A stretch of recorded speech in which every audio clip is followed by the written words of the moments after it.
Bonjour, bienvenue sur netprof.fr. Alors aujourd'hui nous allons aborder l'organisation judiciaire. Alors les principes de la justice en France, vous allez voir qu'il y en a un certain nombre. Et le premier, c'est que notre justice est gratuite.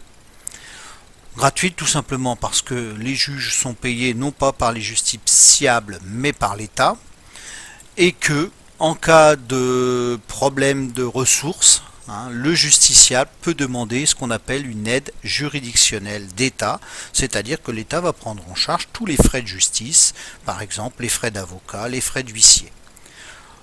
Pour bénéficier de cette aide juridictionnelle à 100%, il faut que vos ressources soient inférieures à 929 € mensuels. Autre principe de justice, c'est que nous avons aussi en France le principe de l'égalité, c'est-à-dire que sur le territoire, chacun a les mêmes droits, qu'il soit français ou étranger, quel que soit son sexe, son âge, etc. Autre principe, c'est le principe du contradictoire. Et là, vous allez voir que l'information est intéressante, c'est que la victime, comme le prévenu, a le droit de connaître les arguments de l'autre et de défendre son point de vue. Autre principe, c'est que la justice est publique. Ça veut dire tout simplement que les débats ont lieu publiquement. Alors dans certains cas, il peut y avoir des décisions de justice ou des procès à huis clos, dans des cas très précis. Deuxième principe sur cette diapositive, c'est que la justice est aussi séparée des pouvoirs, que ce soit des pouvoirs exécutifs ou législatifs, la justice est indépendante. Petit rappel, les pouvoirs exécutifs, ce sont le président de la République et le gouvernement, et le pouvoir législatif est constitué des parlementaires, c'est-à-dire des députés et des sénateurs. Alors, voyons maintenant les deux ordres de juridiction en France. On a, premier ordre, ce qu'on appelle l'ordre judiciaire, qui lui va régler les conflits entre les personnes, c'est ce qu'on appellera l'organisation judiciaire civile, et aussi les sanctions que l'on peut donner à certaines personnes, tout simplement parce qu'elles ont enfreint la loi, c'est ce qu'on appellera les juridictions pénales. L'autre ordre judiciaire, c'est l'autre ordre de juridiction plutôt, c'est l'ordre administratif. Cet ordre administratif, c'est tout simplement, il est là pour résoudre les conflits entre les citoyens et l'administration. Alors, voyons maintenant, dans le détail, l'ordre judiciaire. Et nous allons commencer par donc les juridictions civiles, c'est-à-dire les conflits entre les citoyens. Plusieurs types de juridictions. Première juridiction, le juge de proximité. Alors lui, le juge de proximité va être compétent pour tous les petits litiges inférieurs à 4 000 €. Les litiges liés à la consommation, liés au conflit de voisinage, etc. Nous avons après le tribunal d'instance qui lui va être compétent pour tous les litiges inférieurs à 10 000 € et aussi tout ce qui est lié, il se spécialise tout compte fait dans les crédits à la consommation, peu importe le montant. Le tribunal de grande instance, lui, si vous regardez l'écran, vous voyez qu'il va s'occuper des litiges supérieurs à 10 000 €, mais lui aussi il est spécialisé, par exemple il va traiter tout ce qui est lié au divorce, à l'autorité parentale, à l'immobilier, à la filiation entre parents, etc. Alors, abordons maintenant quelques juridictions civiles spécialisées, parce que des conflits, il n'y en a pas uniquement entre des personnes, il y en a aussi avec son patron, un commerçant, etc. Donc, première juridiction, le Conseil des prud'hommes, lui va traiter les problèmes qui concernent l'employeur et l'employé, mais bien entendu les conflits liés au contrat de travail. Après, on a le tribunal de commerce, qui lui va régler les litiges entre les commerçants entre eux ou avec les sociétés, mais là aussi le client peut aller devant un tribunal de commerce s'il est en conflit avec un commerçant.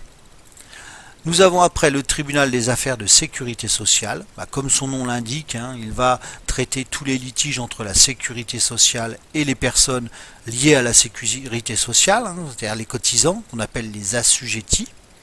Et le dernier, c'est le tribunal paritaire des baux ruraux. Alors le baux, c'est le pluriel de bail, hein, donc des locations rurales. Et là, sont les litiges entre les propriétaires et les exploitants de terres agricoles ou de bâtiments agricoles. Alors, passons maintenant aux juridictions pénales, donc celles qui vont sanctionner les infractions. Alors, là aussi, on retrouve notre juge de proximité, qui lui est compétent pour les infractions des 4 premières classes. Alors ce sont des infractions légères, hein, liées au code de la route, à des dégradations de bâtiments. Après, on va passer à une sanction plus importante, hein, liée au tribunal de police, qui lui est compétent pour les infractions de 5e classe, c'est-à-dire les violences volontaires et les infractions plus graves au code de la route. Nous allons jusqu'au tribunal correctionnel. Et là, vous voyez qu'on était sur des infractions. Et là, on va passer sur des délits. Et le délit est passible de 10 ans de prison maximum. Par exemple, le délit de grande vitesse, hein, est non plus traité par le tribunal de police, mais par un tribunal correctionnel. Et puis, le sommet de la juridiction des juridictions pénales, ce sont les cours d'assises qui, eux, vont traiter les crimes. Donc vous voyez, on n'est pas sur les mêmes types de délits.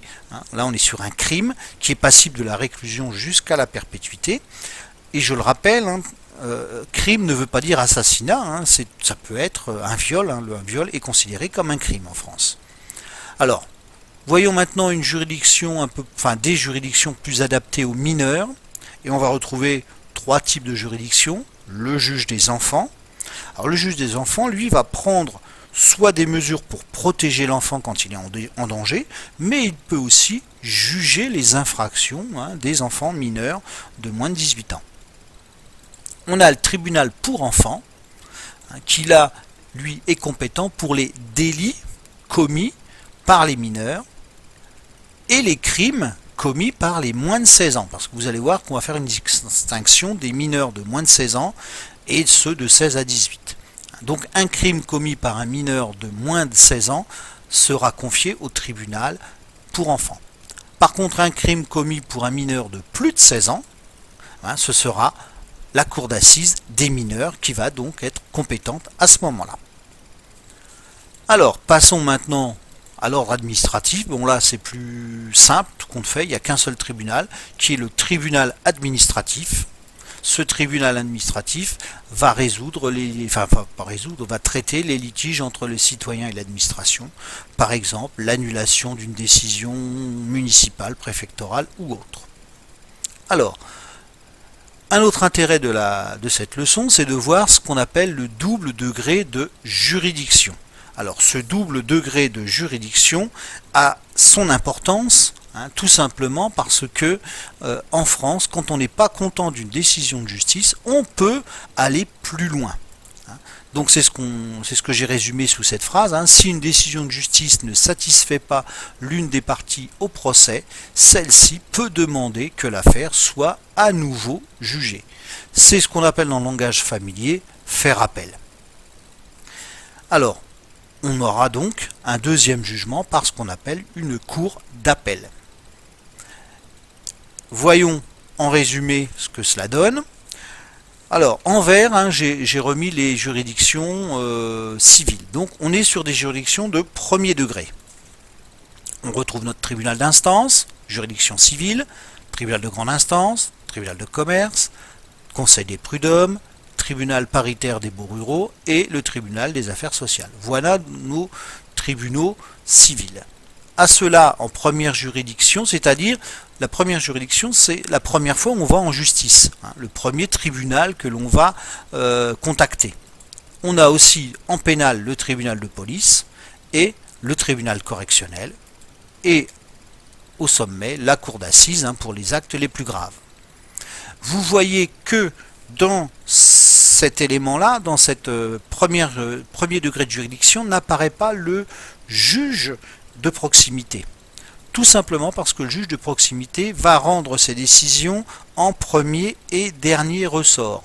Cela veut dire qu'il n'y a pas la possibilité de faire appel. Sa décision est définitive. Alors, si la décision de ces tribunaux-là n'est pas conforme à ce que l'on en attend. Par exemple, j'aurais pu aussi rajouter le tribunal administratif, hein, c'est exactement dans la même procédure. Eh bien, on va faire appel à un deuxième degré de juridiction. Et ce deuxième degré, on l'a vu, ce sont les cours d'appel. Donc ici, des cours d'appel. Même chose pour la cour d'assises, une cour d'appel, une cour d'assises d'appel. Pour le tribunal administratif, on aurait une cour administrative d'appel. Les cours d'appel vont avoir à rejuger l'affaire, c'est-à-dire peuvent être demander des compléments d'enquête, nommer un nouveau juge d'instruction, donc on repart entre guillemets à zéro. Et elle va rendre, chaque cour d'appel va re-rendre une décision. Si au bout de cette décision, l'une des parties n'est toujours pas d'accord avec cette décision, cette partie va pouvoir aller dans une procédure un petit peu à part qu'on appelle un pourvoi en cassation. Alors, le pourvoi en cassation est important puisque ça va permettre à la justice de mettre fin au procès ou de dire faut recommencer, il y a des choses qui ne vont pas. Alors la Cour de cassation, c'est la juridiction la plus élevée en France. Mais il faut faire attention, la Cour de cassation ne rejuge pas les faits. Elle ne va pas demander de complément d'enquête, etc. Elle n'est là que pour vérifier si le droit a bien été appliqué. Ce qui veut dire que comme elle ne rejuge pas l'affaire, ce n'est pas une troisième, comme on aurait pu l'indiquer, un troisième degré de juridiction. On est sur une procédure à part. Donc, la Cour de cassation va vérifier si le droit a été correctement appliqué. Et elle va rendre sa décision, qui peut être soit le rejet du pourvoi. Rejet le pourvoi, ça veut dire que le procès est terminé. C'est-à-dire que la Cour d'appel avait bien fait son travail et on s'arrête là. Par contre, elle peut casser le jugement si elle trouve qu'il y a des actes de droit qui n'ont pas été correctement appliqués, des règles de droit qui n'ont pas été appliquées correctement. Et à partir de là, donc, en cassant le jugement, elle va redonner l'affaire à une autre cour d'appel qui, elle, va rejuger, redonner une décision. Et si elle convient, on s'arrête là. Sinon, il peut y avoir encore la Cour de cassation qui va revenir encore sur cette décision pour vérifier si le droit a bien été accepté, bien été mis en place. Alors, on va avoir une dernière notion qui sont les compétences des tribunaux. Et la première compétence, on vient de la voir sans s'en rendre compte, c'est ce qu'on appelle la compétence d'attribution. C'est tout simple, c'est quel tribunal va prendre en charge l'affaire. Je prends un exemple. Vous êtes en conflit avec votre employeur pour vos heures supplémentaires. Vous allez vous adresser à quel tribunal? Ici, ce sera le Conseil des prud'hommes. Mais il n'y a pas que ces compétences d'attribution. Il y a aussi la compétence territoriale. C'est-à-dire, le tribunal de quelle ville va prendre en charge cette affaire? Si j'en reviens à mon conflit patronal, vous verrez qu'il y a des règles bien précises. Bon, la règle générale, je vous la donne, c'est que généralement, on prend le domicile du défendeur, c'est-à-dire celui qui est accusé. On prendra le tribunal le plus proche de son lieu de résidence. Voilà, j'en ai terminé avec cette leçon sur les juridictions et je vous dis à bientôt sur NetProf. Au revoir.